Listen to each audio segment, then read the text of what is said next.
ಸ್ನೇಹಿತರೆ ನಮಸ್ಕಾರ. ಒಂದು ಕಡೆ ಚಿತ್ರದುರ್ಗದ ರೇಣುಕಸ್ವಾಮಿಯನ್ನ ಹತ್ಯೆ ಮಾಡಿದಂಥ ಪ್ರಕರಣದಲ್ಲಿ ದರ್ಶನ್ ಮತ್ತು ಅವರ ಗ್ಯಾಂಗ್ ಜೈಲು ಸೇರಿದರೆ, ಮತ್ತೊಂದು ಕಡೆ ಇದೇ ರೇಣುಕಸ್ವಾಮಿಯ ಒಂದೊಂದೇ ಕರ್ಮಕಾಂಡಗಳು ಕಾಮಕಾಂಡಗಳು ಹೊರಗಡೆ ಬರ್ತಿದ್ದಾವೆ. ಈತ ಸಾಮಾನ್ಯವಾದಂಥ ಮನುಷ್ಯ ಅಲ್ಲ, ವಿಕೃತವಾಗಿ ಕಾಟ ಕೊಡ್ತಿದ್ದಂತಹ ವಿಕೃತ ಅನ್ನೋದು ಈಗ ಗೊತ್ತಾಗ್ತಿದೆ. ಒಬ್ಬರಾದ್ಮೇಲೆ ಒಬ್ಬರು ಈತನ ಬಗ್ಗೆ ಹೊರಗೆ ಚೆಲ್ತಿರುವಂಥ ಸಾಕ್ಷಿಗಳನ್ನು ನೋಡ್ತಾ ಹೋದರೆ ಈತ ಎಂತಹ ಮನುಷ್ಯ ಅನ್ನೋದು ಈಗ ಅರಿವಿಗೆ ಬರ್ತಿದೆ. ಎಲ್ಲರೂ ಕೂಡ ರೇಣುಕಸ್ವಾಮಿಯನ್ನ ದರ್ಶನ್ ಮುಗಿಸಿದ್ದೇ ಅಪರಾಧ ಅನ್ನೋ ರೀತಿಯಲ್ಲಿ ಮಾತನಾಡ್ತಿದ್ದಾರೆ. ಜೊತೆಗೆ ರೇಣುಕಸ್ವಾಮಿಯನ್ನ ಒಬ್ಬ ಸ್ವತಂತ್ರ ಹೋರಾಟಗಾರ ಅನ್ನೋ ರೀತಿಯಲ್ಲಿ ಬಿಂಬಿಸ್ತಿದ್ದಾರೆ. ಸಮಾಜ ಸುಧಾರಕ ಅನ್ನೋ ರೀತಿಯಲ್ಲಿ ಆತನ ಬಗ್ಗೆ ಕಳಕಳಿಯನ್ನು ವ್ಯಕ್ತಪಡಿಸ್ತಿದ್ದಾರೆ. ಆದರೆ ಆತ ಈ ಹೆಣ್ಣುಮಕ್ಕಳಿಗೆ ಕೊಡ್ತಿದ್ದಂಥ ಕಾಟ, ವಿಕೃತತನದಿಂದ ವರ್ತಿಸ್ತಿದ್ದಂಥ ರೀತಿ, ಹೆಣ್ಮಕ್ಳಿಗೆ ಮಾಡ್ತಿದ್ದಂಥ ಮೆಸೇಜು, ಕಮೆಂಟ್ಸು ಇವೆಲ್ಲವನ್ನು ಕೂಡ ನೋಡಿದ್ರೆ ಬಹುಶಃ ಎಂಥವರ ರಕ್ತನಾದರೂ ಕುದಿಲೇಬೇಕು. ಅಫ್ಕೋರ್ಸ್ ರೇಣುಕಸ್ವಾಮಿಯನ್ನ ಇಲ್ಲಿ ದರ್ಶನ್ ಮುಗಿಸಿರುವಂತಹ ಪ್ರಕರಣ ಅಥವಾ ಮುಗಿಸಿರುವಂತಹ ಕೃತ್ಯದ ಬಗ್ಗೆ ನಾವು ಸಪೋರ್ಟ್ ಮಾಡ್ತಿಲ್ಲ. ಸಾಯಿಸಿರೋದು ಅಕ್ಷಮ್ಯ ಅಪರಾಧ. ಕಾನೂನಿನ ಪ್ರಕಾರ ಆತನಿಗೆ ಏನು ಶಿಕ್ಷೆ ಆಗಬೇಕೋ, ಯಾರ್ಯಾರು ಈ ಪ್ರಕರಣದಲ್ಲಿ ಭಾಗಿಯಾಗಿದ್ದಾರೋ ಅವರಿಗೆ ಪ್ರತಿಯೊಬ್ಬರಿಗೂ ಕೂಡ ಕಠಿಣಾತಿ ಕಠಿಣ ಶಿಕ್ಷೆ ಆಗಬೇಕು. ಕಾನೂನಿನ ಬಗ್ಗೆ ಭಯ ಭಕ್ತಿ ಎಲ್ಲದೂ ಕೂಡ ಬರಬೇಕಿತ್ತು. ಆದರೆ ಇಲ್ಲಿ ಏನು ರೇಣುಕಸ್ವಾಮಿ ತುಂಬ ಒಳ್ಳೆಯವನು ಅನ್ನೋ ರೀತಿಯಲ್ಲಿ ಸಾಕಷ್ಟು ಜನ ಏನು ಮಾತನಾಡ್ತಿದ್ದಾರಲ್ಲ, ಅದಕ್ಕೆ ತದ್ವಿರುದ್ಧವಾದಂತಹ ಸಂಗತಿಗಳು ಹೊರಗಡೆ ಬರ್ತಿದ್ದಾವೆ. ಈತ ಮಾಡಿರುವಂಥದ್ದು ಒಂದೆರಡು ಹುಡುಗಿರಿಗಲ್ಲ, ಸಾಕಷ್ಟು ಹುಡುಗಿಯರಿಗೆ, ಸಾಕಷ್ಟು ನಟಿಯರಿಗೆ ಅಶ್ಲೀಲವಾದಂತಹ ಮೆಸೇಜನ್ನು ಈತ ಮಾಡ್ತಿದ್ದ ಅನ್ನೋದಕ್ಕೆ ಸಾಕ್ಷಿಯನ್ನು ಈಗಾಗಲೇ ಒಬ್ಬರಾದ್ಮೇಲೆ ಒಬ್ಬರು ಬಹಿರಂಗವಾಗಿ ಹೇಳ್ತಾ ಇದ್ದಾರೆ. ಸಾಕ್ಷಿ ಸಮೇತ ಅದನ್ನು ಇಡ್ತಿದ್ದಾರೆ. ಈಗ ಸುಮ್ಮನೆ ಹೇಳಿದರೆ ಬಹುಶಃ ನಮಗೂ ಕೂಡ ಅನುಮಾನ ಬರ್ತಿತ್ತು, ಪ್ರಚಾರಕ್ಕೋಸ್ಕರ ಈ ರೀತಿ ಮಾಡ್ತಿದ್ದಾರೆ, ಸುಮ್ಮನೆ ಸುಳ್ಳು ಹೇಳ್ತಿದ್ದಾರೆ ಅಂತೇಳಿ. ಆದರೆ ಇಲ್ಲ, ಅವರು ಸಾಕ್ಷಿ. ಆ ರೇಣುಕಸ್ವಾಮಿ ಏನೊಂದು ಫೇಕ್ ಅಕೌಂಟನ್ನು ಮಾಡಿಕೊಂಡು ಮೆಸೇಜ್ ಮಾಡ್ತಿದ್ದ ನೋಡಿ, ಆ ಫೇಕ್ ಅಕೌಂಟ್ನ ಸ್ಕ್ರೀನ್ಶಾಟ್ ಸಮೇತ ಎಲ್ಲರೂ ಕೂಡ ಈಗ ಈ ವಿಚಾರವನ್ನು ಹೊರಗಡೆ ಚೆಲ್ತಾ ಇದ್ದಾರೆ. ಹಾಗಾದರೆ ಈಗ ಯಾರು ಈ ವಿಚಾರವನ್ನು ಹೇಳಿದ್ದಾರೆ, ಯಾರಿಗೆ ಈತ ಕಾಟವನ್ನು ಕೊಟ್ಟಿದ್ದ ಅಂತೇಳಿ ಕೇಳಿದ್ರೆ ಸೋನು ಗೌಡ ಅವ್ರಿಗೆ. ಹೌದು, ಯಾರಿಗೆ ಕಾಟವನ್ನು ಕೊಟ್ಟಿದ್ದ ಈತ ಈಗ ಅಂತೇಳಿ ಕೇಳಿದರೆ ನಿನ್ನೆ ಚಿತ್ರಲಾಯಿತು. ಈಗ ಹೊರಗಡೆ ಬಂದಿರುವಂಥ ವಿಚಾರ ಯಾರ್ದು ಅಂತೇಳಿ ಕೇಳಿದರೆ ಸೋನು ಗೌಡ ಅವ್ರದ್ದು. ಹೌದು, ಬಿಗ್ ಬಾಸ್ ಖ್ಯಾತಿಯ ಮತ್ತು ರೀಲ್ಸ್ ರಾಣಿ ಅಂತಲೇ ಹೆಸರುವಾಸಿಯಾಗಿರುವಂಥ ಬಿಚ್ಚಮ್ಮ ಅಂತಲೂ ಕೂಡ ಕರೆಸ್ಕೊಳ್ಳುವಂಥ ಸೋನು ಗೌಡ ಈಗ ಇದೇ ರೇಣುಕಸ್ವಾಮಿಯಿಂದ ಬರ್ತಿದ್ದಂಥ ಮೆಸೇಜನ್ನು ಸ್ಕ್ರೀನ್ಶಾಟ್ ಸಮೇತ ಬಹಿರಂಗವಾಗಿ ಹೇಳಿದ್ದಾರೆ. ಜೊತೆಗೆ ದರ್ಶನ್ ಫ್ಯಾನ್ಸ್ಗೂ ಸ್ವಲ್ಪ ಕ್ಲಾಸನ್ನು ತೆಗೆದುಕೊಂಡಿದ್ದಾರೆ. ಅಷ್ಟು ಮಾತ್ರವಲ್ಲ, ಇಲ್ಲಿ ಸೋನು ಗೌಡ ಈ ರೀತಿಯಾದಂಥ ಮನಸ್ಥಿತಿ ಇರೋರಿಂದನೇ ಈ ರೀತಿಯಾದಂಥ ಘಟನೆಗಳು ನಡೀತಾ ಇರುವುದು ಅನ್ನುವಂತಹ ಆರೋಪವನ್ನು ಕೂಡ ಹೊರಿಸಿದ್ದಾಳೆ. ಹಾಗಾದರೆ ಸೋನು ಗೌಡ ಹೇಳಿರೋದೇನು, ಸೋನು ಗೌಡಗೆ ಈತ ಏನಂತೇಳಿ ಮೆಸೇಜ್ ಹಾಕಿದ್ದ, ಅದೆಲ್ಲದ್ರ ಬಗ್ಗೆಯೂ ಕೂಡ ನಿಮಗೆ ಮಾಹಿತಿಯನ್ನು ಕೊಡ್ತಾ ಹೋಗ್ತೀನಿ. ಅದಕ್ಕಿಂತ ಮುಂಚೆ ನೀವಿನ್ನೂ ಕೂಡ ನಮ್ಮ ಚಾನಲನ್ನು ಸಬ್ಸ್ಕ್ರೈಬ್ ಮಾಡಿಲ್ಲ ಅಂದರೆ ದಯವಿಟ್ಟು ಕೂಡಲೇ ಸಬ್ಸ್ಕ್ರೈಬ್ ಮಾಡಿ ಸ್ನೇಹಿತರೆ.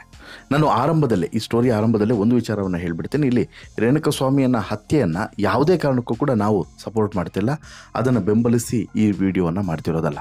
ಆದರೆ ರೇಣುಕಸ್ವಾಮಿಯ ನಿಜ ಮುಖವಾಡ ಏನು ಅನ್ನೋದು ಜಗತ್ತಿಗೆ ಗೊತ್ತಾಗಬೇಕು ಅನ್ನೋಂಥ ಕಾರಣಕ್ಕೋಸ್ಕರ ಈ ವಿಚಾರವನ್ನು ನಿಮ್ಮ ಮುಂದೆ ಇಡ್ತಿರೋದು.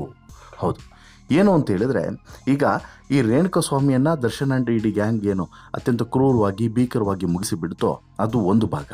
ಅದಕ್ಕೆ ಈಗಾಗಲೇ ಕಾನೂನಿನಲ್ಲಿ ಏನೆಲ್ಲ ಶಿಕ್ಷೆ ಇದೆಯೋ ಅದು ಆಗುತ್ತೆ. ಆದರೆ ಇದೇ ರೇಣುಕಸ್ವಾಮಿ ಈ ರೀತಿಯಾದಂತಹ ನಟಿಯರಿಗೆ ಈಗಾಗಲೇ ಬಹುಶಃ ನೀವು ರಂಗಸ್ವಾಮಿಯವರು ಪೋಸ್ಟ್ ಮಾಡಿದಂಥ ವಿಡಿಯೋವನ್ನು, ಆ ಸಂಬಂಧ ಈ ಹಿಂದೆ ಮಾಡಿದಂಥ ಸ್ಟೋರಿಯನ್ನು ನೀವು ನೋಡಿರ್ತೀರ, ಆತ ಏನು ಸಾಚ ಅಲ್ಲ ಅನ್ನುವಂಥ ಸ್ಟೋರಿಯನ್ನು. ಆದರೆ ಈಗ ಅದರ ಬೆನ್ನಲ್ಲೇ ರಂಗಸ್ವಾಮಿ ಸೋನು ಗೌಡ ಕೂಡ ಒಂದು ಚಾಟನ್ನು ಈಗ ಸ್ಕ್ರೀನ್ಶಾಟ್ ಸಮೇತ ತನ್ನ ಯೂಟ್ಯೂಬ್ ಚಾನಲಲ್ಲಿ ಶೇರ್ ಮಾಡೋದ್ರ ಜೊತೆಗೆ ಒಂದಷ್ಟು ಅಭಿಪ್ರಾಯಗಳನ್ನು ವ್ಯಕ್ತಪಡಿಸಿದ್ದಾಳೆ. ಒಂದು ಡಿ ಬಾಸ್ ದರ್ಶನ್, ಈಕೆಯೂ ಕೂಡ ದರ್ಶನ್ ಅವರ ಅಭಿಮಾನಿಯಾಗಿರೋದ್ರಿಂದ ದರ್ಶನ್ ಪರವಾಗಿ ಮಾತನಾಡಿದ್ದಾಳೆ. ಜೊತೆಗೆ ದರ್ಶನ್ ಫ್ಯಾನ್ಸ್ ಇಲ್ಲಿ ಹೇಗೆ ಡಬಲ್ ಸ್ಟ್ಯಾಂಡರ್ಡನ್ನು ಮೇಂಟೈನ್ ಮಾಡ್ತಿದ್ದಾರೆ ಅನ್ನೋದ್ರ ಬಗ್ಗೆ ಕೂಡ ಮಾತನಾಡ್ತಾಳೆ. ಅದಾದ ಬಳಿಕ ಇದೇ ರೇಣುಕಸ್ವಾಮಿಯಿಂದ ಈಕೆಗೆ ಬಂದಿರುವಂತಹ ಮೆಸೇಜ್, ಅದು ಕೂಡ ಈ ಫೇಕ್ ಅಕೌಂಟ್ನಿಂದ ಈಕೆಗೆ ಬಂದಿರುವಂಥ ಮೆಸೇಜ್ ಬಗ್ಗೆಯೂ ಕೂಡ ವಿತ್ ಸ್ಕ್ರೀನ್ಶಾಟ್ ಈಕೆ ಶೇರ್ ಮಾಡಿ ಅದನ್ನು ಕೂಡ ಇಲ್ಲಿ ಬಹಿರಂಗವಾಗಿ ಹೇಳ್ಕೊಂಡಿದ್ದಾಳೆ. ಕನ್ನಡದ big reality show Bigg Boss OTT season 1ಕ್ಕೆ ಎಂಟ್ರಿ ಕೊಟ್ಟಿದ್ದಂತಹ ಸೋನು ಶ್ರೀನಿವಾಸ ಗೌಡ ಶಾಕಿಂಗ್ ಸ್ಟೇಟ್ಮೆಂಟನ್ನೇ ಕೊಟ್ಟಿದ್ದಾರೆ. ಒಂದು ವಿಚಾರಕ್ಕೆ ಸೋನು ಸದಾ ಸುದ್ದಿಯಲ್ಲಿರ್ತಾರೆ. ಇದೀಗ ನಟ ದರ್ಶನ್ ಜೈಲಿಗೆ ಹೋದ ಬಳಿಕ ಕೊಲೆಯಾದಂಥ ರೇಣುಕಸ್ವಾಮಿ ನನಗೂ ಕೂಡ ಕೆಟ್ಟದಾಗಿ ಮೆಸೇಜ್ ಮಾಡಿದ್ದ ಅಂತೇಳಿ ಹೇಳ್ಕೊಂಡಿದ್ದಾಳೆ. ಹೌದು, ರೇಣುಕಸ್ವಾಮಿ ಕೊಲೆ ಕೇಸ್ನಲ್ಲಿ ದರ್ಶನ್, ಪವಿತ್ರ ಗೌಡ ಸೇರಿ ಒಟ್ಟು 17 ಆರೋಪಿಗಳು ಪರಪ್ಪನ ಅಗ್ರಹಾರ ಜೈಲಿನಲ್ಲಿದ್ದಾರೆ. ದರ್ಶನ್ ಹಾಗೂ ಪವಿತ್ರ ಜೈಲು ಸೇರ್ತಾ ಇದ್ದಂತೆ ಕುಟುಂಬಸ್ಥರು ಅವರನ್ನು ಭೇಟಿ ಮಾಡೋದಕ್ಕೆ ಬರ್ತಾ ಇದ್ದಾರೆ. ಇನ್ನೊಂದು ಕಡೆ ರೇಣುಕಸ್ವಾಮಿಯ ಕುಟುಂಬಸ್ಥರ ಆಕ್ರಂದನ ಇನ್ನೂ ಕೂಡ ಮುಗಿಲು ಬಿಟ್ಟಿದೆ. ಮಗನನ್ನು ಕಳ್ಕೊಂಡಂಥ ನೋವು ಹೆತ್ತ ತಾಯಿಗಾದರೆ, ಮತ್ತೊಂದು ಕಡೆ ಕಟ್ಕೊಂಡಂಥ ಗಂಡ ಹೊಟ್ಟೆಯಲ್ಲಿರುವಂಥ ಮಗುವನ್ನು ನೋಡೋದಕ್ಕಿಂತ ಮುಂಚೆನೇ ಈ ರೀತಿಯಾಗಿ ಜೀವ ಬಿಟ್ಟನಲ್ಲ ಅನ್ನುವಂತಹ ವೇದನೆ ಹೆಂಡತಿಗೆ. ಈ ನಡುವೆ ಈ ತನ್ನ ನೆಚ್ಚಿನ ನಟ ಜೈಲು ಸೇರಿದಂಥ ಹಿನ್ನೆಲೆಯಲ್ಲಿ ಸೋನು ಶ್ರೀನಿವಾಸ್ ಕೂಡ ಬೇಸರವನ್ನು ಹೊರಗಡೆ ಹಾಕಿದ್ದಾರೆ. ಜೊತೆಗೆ ಆ ಅಕೌಂಟ್ನಿಂದ ನನಗೂ ಕೂಡ ಕೆಟ್ಟದಾಗಿ ಮೆಸೇಜ್ ಬಂದಿದೆ ಅಂತ ಹೇಳ್ಬಿಟ್ಟು ಯೂಟ್ಯೂಬ್ ಚಾನಲಲ್ಲಿ ಬೇಸರವನ್ನು ಹೊರಗಡೆ ಹಾಕಿದ್ದಾರೆ. ಹೌದು, ಇದೇ ವಿಚಾರವಾಗಿ ಮಾತನಾಡಿದಂಥ ಸೋನು ಶ್ರೀನಿವಾಸ್ ಕೂಡ ಯೂಟ್ಯೂಬ್ನಲ್ಲಿ ನಾನು ಒಂದು ವಿಡಿಯೋವನ್ನು ನೋಡಿದೆ. ಅದೇ ಅಕೌಂಟ್ನಿಂದ ಸಾಕಷ್ಟು ಹುಡುಗಿಯರಿಗೆ ಈತ ಕೆಟ್ಟದಾಗಿ ಮೆಸೇಜ್ ಮಾಡಿದ್ದ ಅನ್ನೋದು ನಾನು ನೋಡುವಾಗ ನನಗೂ ಕೂಡ ಆತನ ಮೆಸೇಜ್ ಬಂದಿತ್ತು ಅನ್ನೋದು ಈಗ ಸ್ಪಷ್ಟವಾಗಿ ಗೊತ್ತಾಗ್ತಿದೆ. ಹಾಗಾಗಿ ನಾನು ಕೂಡ ಫೋನ್ ಚೆಕ್ ಮಾಡಿ ಆಗ ಈ ಅಪ್ಪ ನನಗೂ ಕೂಡ ಮೆಸೇಜ್ ಮಾಡಿದ್ದಾನೆ. ಇದೇ ಗೌತಮ್ KS ಅಥವಾ ಗೌತಮ್ 1990 ಅನ್ನುವಂತಹ ಅಕೌಂಟಿಂದ ನನಗೂ ಕೂಡ ಮೆಸೇಜ್ ಬಂದಿದೆ ಅನ್ನೋದನ್ನು ವಿತ್ ಸ್ಕ್ರೀನ್ಶಾಟು ಸೋನು ಶ್ರೀನಿವಾಸ್ ಕೂಡ ಇಲ್ಲಿ ತೋರಿಸ್ತಿದ್ದಾರೆ. ಆತ ನನಗೂ ಕೂಡ ತುಂಬ ಕೆಟ್ಟದಾಗಿ ಮೆಸೇಜನ್ನು ಮಾಡಿದ್ದಾರೆ. ನಿಮ್ಮ ಮನೆ ಹೆಣ್ಮಕ್ಳಿಗೆ ಈ ರೀತಿ ಕಮೆಂಟ್ ಮಾಡಿದರೆ ಸುಮ್ಮನೆ ಇರ್ತೀರಾ? ಅವರು ಕೂಡ ಒಳ್ಳೆಯವರಾಗಿ ಇದ್ದಿದ್ರೆ ದೇವರು ಅವರನ್ನು ಚೆನ್ನಾಗಿ ಇಡ್ತಾರೆ ಅಂತಲೂ ಕೂಡ ಇಲ್ಲಿ ರೇಣುಕಾಸ್ವಾಮಿಯ ಒಂದಷ್ಟು ಕೃತ್ಯಗಳ ಬಗ್ಗೆ ಈಕೆ ಕಾಲನ್ನು ಎಳೆದಿದ್ದಾಳೆ. ಜೊತೆಗೆ ಆಕ್ರೋಶವನ್ನು ಹೊರಗಡೆ ಹಾಕಿದ್ದಾರೆ. ಇಲ್ಲಿ ಹಾಗಾದರೆ ಸೋನು ಶ್ರೀನಿವಾಸ್ ಕೂಡಗೆ ಏನಂತೇಳಿ ಈತ ಕಮೆಂಟ್ ಮಾಡಿದ್ದ, ಯಾರು ರೇಣುಕಾಸ್ವಾಮಿ ಏನಂತೇಳಿ ಕಮೆಂಟ್ ಮಾಡಿದ್ದ ಅಂತೇಳಿ ಕೇಳಿದರೆ, wow super beauty, hot and sexy figure ಕಣೆ ಅವಳು ಅಂತಲೂ ಕೂಡ ಇಲ್ಲಿ ಕಮೆಂಟನ್ನು ಮಾಡಿದ್ದ. ಇನ್ನೊಂದು ಕಮೆಂಟ್ಸ್ನಲ್ಲಿ ಅಥವಾ ಇನ್ನೊಂದು ಚಾಟ್ನಲ್ಲಿ ರೂಮ್ ಬುಕ್ ಮಾಡಿದ್ದೀನಿ ಬರ್ತೀಯಾ ಅಂತಲೂ ಕೂಡ ಕೇಳಿದ್ದ. ಈ ರೀತಿಯೆಲ್ಲ ಮೆಸೇಜ್ ಮಾಡಿದ್ರೆ ಯಾವ ನನ್ನ ಮಗನಿಗೆ ಉರಿಯಲ್ಲ ನೀವೇ ಹೇಳಿ? ಈಗ ನಮ್ಮನೆಯವ್ರಿಗೆ ಯಾರಿಗಾದರೂ ಇದೇ ರೀತಿ ಮೆಸೇಜ್ ಬಂದರೆ ನಾವು ಉರ್ಕೊಳ್ತೀವೋ ಉರ್ಕೊಳ್ಳಲ್ವಾ ನೀವೇ ಹೇಳಿ? ಕೆಟ್ಟ ಕೋಪ ಬರುತ್ತಾ ಬರಲ್ವ ಹೇಳಿ? ಹಾಗಂತೇಳಿ ಕೊಲೆ ಮಾಡಬೇಕು ಅಂತಲ್ಲ, ಬಟ್ ಕಾನೂನು ಪ್ರಕಾರ ಏನು ಮಾಡಬೇಕಾಗಿತ್ತು ಅದನ್ನು ದರ್ಶನ್ ಮಾಡಬೇಕಾಗಿತ್ತು.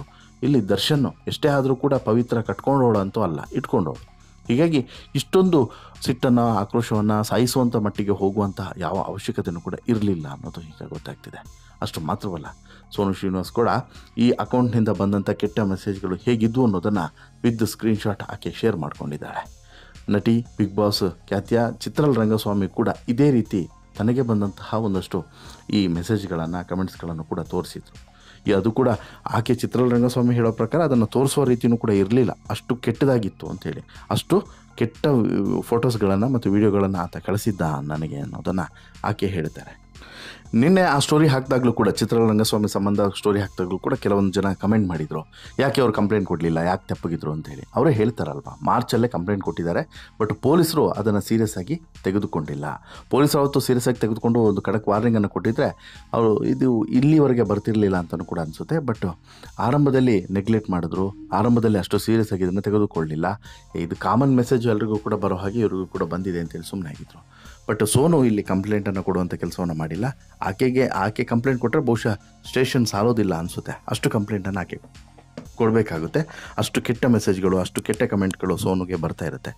ಆದರೆ ಈ ಕಮೆಂಟ್ ಮಾಡೋರ ಮನಸ್ಥಿತಿ ಬದಲಾಗದೇ ಇದ್ದರೆ ಮತ್ತು ಈ ರೀತಿ ಬಾಯಿಗೆ ಬಂದಂಗೆ ರೂಮಿಗೆ ಕರೆಯೋದು, ಲಾಡ್ಜ್ ಮಾಡ್ತೀನಿ ಬಾ ಅಂತೇಳಿ ಹೇಳೋದು, ಓಪನ್ ಆಗಿ ಈ ರೀತಿ ಮೆಸೇಜ್ ಮಾಡುವಂಥದ್ದು, ಇಷ್ಟು ಕ್ರೂರವಾಗಿ ಇಷ್ಟು ವಿಕೃತವಾಗಿ ನಮ್ಮ ಮನಸ್ಸುಗಳು ವರ್ತನೆ ಮಾಡಿದರೆ ಏನಾಗುತ್ತೆ ಅನ್ನೋದಕ್ಕೆ ಇದು ಸ್ಪಷ್ಟ ಸಾಕ್ಷಿ. ನಮ್ಮನೆ ಹೆಣ್ಮಕ್ಳಿಗೂ ಕೂಡ ನಾಳೆ ಯಾರಾದರೂ ಇದೇ ರೀತಿ ಮೆಸೇಜ್ ಮಾಡಿದಾಗ ನಮಗೆ ಉರಿಯಲ್ವಾ? ಹಾಗಂದ ಮಾತ್ರಕ್ಕೆ ನಾನು ಆಗಲೇ ಹೇಳಿದಂತೆ ಕೊಲೆ ಮಾಡೋದಲ್ಲ, ಕಾನೂನಿನ ಪ್ರಕಾರ ಪೊಲೀಸ್ಗೆ ಕಂಪ್ಲೇಂಟ್ ಕೊಡೋದು, ಅದಕ್ಕೆ ಏನು ಬೇಕೋ ಅದನ್ನು ಮಾಡಬೇಕಾಗಿತ್ತು. ಬಟ್ ರೇಣುಕಾಸ್ವಾಮಿಯನ್ನು ಹತ್ಯೆ ಮಾಡಿದ್ದು ಕ್ಷಮಿಸೋಕ್ಕೆ ಅಸಾಧ್ಯ. ಬಟ್ ಹಾಗಂದ ಮಾತ್ರಕ್ಕೆ ರೇಣುಕಾಸ್ವಾಮಿ ಒಳ್ಳೆ ಮನುಷ್ಯ, ರೇಣುಕಾಸ್ವಾಮಿ ದೇವರಂಥ ಮನುಷ್ಯ, ರೇಣುಕಾಸ್ವಾಮಿ ಅತ್ಯಂತ ಮುಗ್ಧ, ರೇಣುಕಾಸ್ವಾಮಿ ಏನೂ ಕೂಡ ಅರಿಯದಂತಹ ಪುಟಾಣಿ ಪಾಪು, ಕೈಗೆ ಬೆರಳಿಟ್ಟರೆ ಕಚ್ಚಬೇಕಾ ಚೀಪಬೇಕಾ ಅಂತೇಳಿ ಕೇಳ್ತಾನೆ. ಇಂತಹ ಯಾವ ಬಿಲ್ಡಪ್ ಕೂಡ ಈತನಿಗೆ ಕೊಡುವಂಥ ಅವಶ್ಯಕತೆ ಇಲ್ಲ ಅನ್ನೋದು ಮಾತ್ರ 100% ಸತ್ಯ. ನಿಮಗೇನು ಅನಿಸುತ್ತೆ ಸ್ನೇಹಿತರೆ ಈ ಎಲ್ಲ ಬೆಳವಣಿಗೆಗಳ ಬಗ್ಗೆ ನಿಮ್ಮ ಅಭಿಪ್ರಾಯ ಏನು? ದಯವಿಟ್ಟು ಕಮೆಂಟ್ ಮಾಡಿ ತಿಳಿಸಿ. ಜೊತೆಗೆ ಈ ಸ್ಟೋರಿ ಇಷ್ಟ ಆಯಿತು ಅಂತ ಹೇಳಿದ್ರೆ ಲೈಕ್ ಮಾಡಿ, ಶೇರ್ ಮಾಡಿ, ಚಾನಲ್ಗೆ ಸಬ್ಸ್ಕ್ರೈಬ್ ಆಗೋದನ್ನು ಮರಿಬೇಡಿ.